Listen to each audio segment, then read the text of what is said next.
جب اللہ عز و جل نے حضرت آدم علیہ السلام کو پیدا کیا اور انہوں نے آنکھیں کھولی تو عرش پر اسم محمد صلی اللہ تعالی علیہ وآلہ وسلم لکھا دیکھا تو عرض کیا اے میرے رب عز و جل، کیا مجھ سے بڑھ کر بھی تیری بارگاہ میں کوئی معزز ہے؟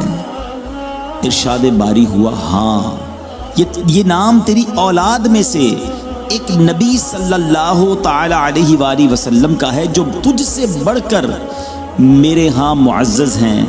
اگر وہ نہ ہوتے تو میں نہ آسمانوں کو پیدا کرتا، نہ زمین کو، نہ جہنم کو، نہ جنت کو۔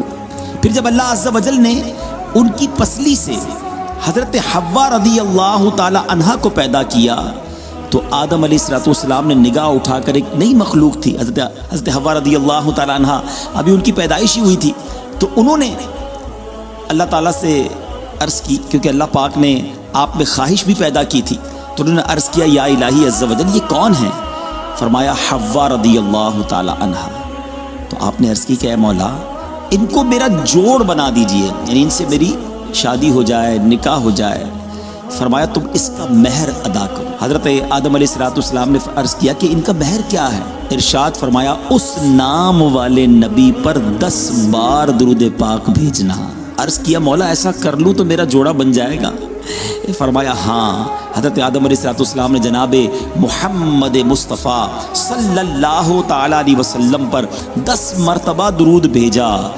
اللهم صل على محمد وعلى آل محمد كما صليت على إبراهيم وعلى آل إبراهيم إنك حميد مجيد.